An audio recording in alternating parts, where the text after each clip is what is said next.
بسم اللہ الرحمن الرحیم۔ منا کی جانب سفر اور شیطان کا ورگلانا۔ حضرت ابراہیم علیہ السلام نے بیٹے کا جواب سنا تو انہیں سینے سے لگایا اور حضرت حاجرہ علیہ السلام کے پاس لے آئے۔ فرمایا، اے حاجرہ علیہ السلام، آج ہمارے نور نظر کو آپ اپنے ہاتھوں سے تیار کر دیجئے۔ ممتا کے پاکیزہ شیریں اور ان انمول جذبوں میں ڈوبی ماں نے اپنے اکلوتے بیٹے کو نئی پوشاک پہنائی، آنکھوں میں سرما، سر میں تیل لگایا اور خوشبو میں رچا بسا کر باپ کے ساتھ باہر جانے کے لیے تیار کر دیا۔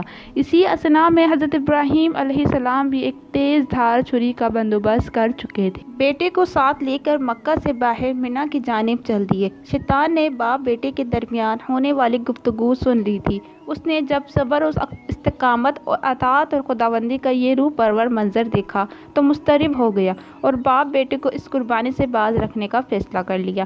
چنانچہ جمرہ عقبہ کے مقام پر راستہ روک کر کھڑا ہو گیا۔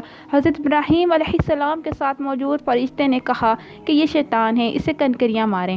حضرت ابراہیم علیہ السلام نے اللہ اکبر کہہ کر اسے 7 کنکریاں ماری، جس سے وہ زمین میں دھنس گیا۔ ابھی آپ کچھ ہی آگے بڑھے تھے کہ زمین نے اسے چھوڑ دیا اور وہ جمرہ وسطی کے مقام پر پھر ورگلانے کے لیے موجود ہوا۔ حضرت ابراہیم علیہ السلام نے پھر اسی طرح کنکریاں ماری، وہ پھر زمین میں دھنسا، لیکن ابھی آپ کچھ ہی آگے بڑھے تھے کہ وہ جمرہ اولا کے مقام پر پھر اپنے شیطانی وسوسوں کے ساتھ موجود تھا۔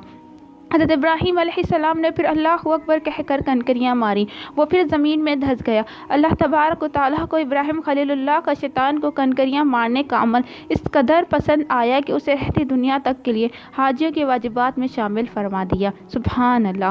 حضرت حاجرہ علیہ السلام کی وفات۔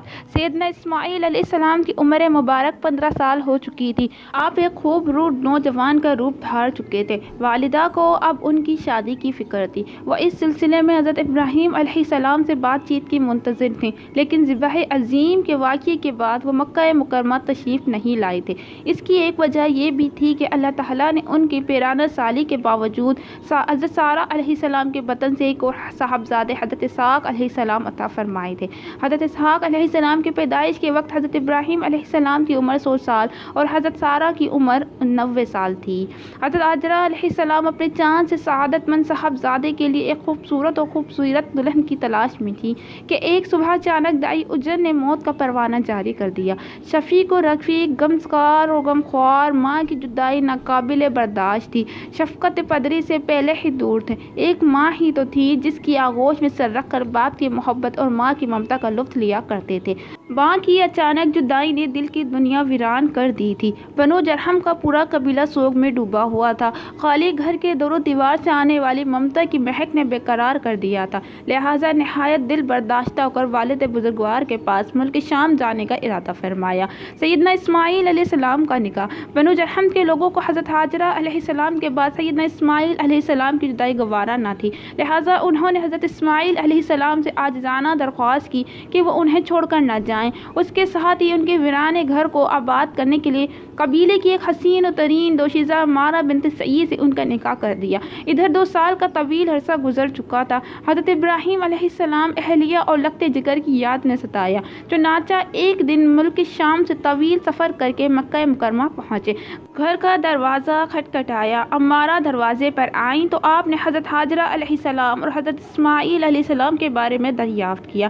جواب ملا کہ گھر پر نہیں ہیں۔ آپ نے پھر دریافت کیا، گزر بسر کیسے ہوتی ہے؟ بہو نے تنگی اور تکلیف کا ذکر کرتے ہوئے شکوے شکایت کا دفتر کھول دیا۔ آپ نے فرمایا، جب تمہارے خاوند آئیں تو میرا سلام دینا اور کہنا کہ اپنے گھر کی چوکھٹ بدل دیں۔ آپ کو اپنے سعادت مند صاحبزادے کی اہلیہ کی بد مزاجی سے دکھ ہوا، چنانچہ فوری طور پر ملک شام واپس چلے گئے۔ شام کو حضرت اسماعیل علیہ السلام گھر تشریف لائے تو دروازے پر والد محترم کی مخصوص خوشبو محسوس کر کے جلدی سے اندر گئے اور اہلیہ سے دریافت کیا، کیا کوئی مہمان آیا تھا؟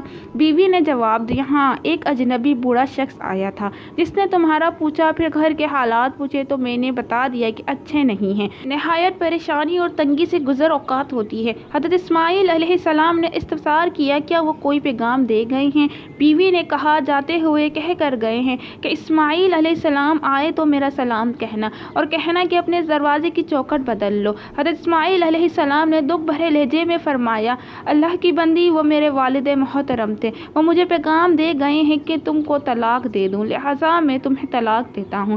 دوسرا نکاح۔ حضرت ابراہیم علیہ السلام بہو کے ناشکرے پن بد مزاجی کی وجہ سے واپس تو چلے گئے تھے لیکن انہیں بیٹے کے ساتھ اپنی اہلیہ کی بھی فکر تھی۔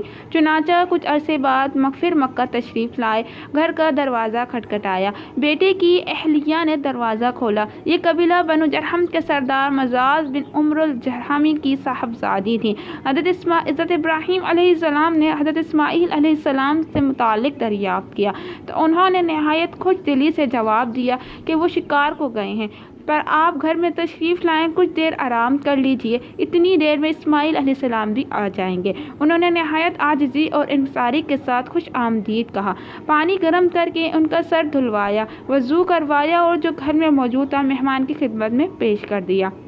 آپ کی نظریں گھر میں چاروں جانب کسی چیز کی تلاش میں تھیں، سرگرداں تھیں، آخرکار دل کی بات زباں پر آ گئی۔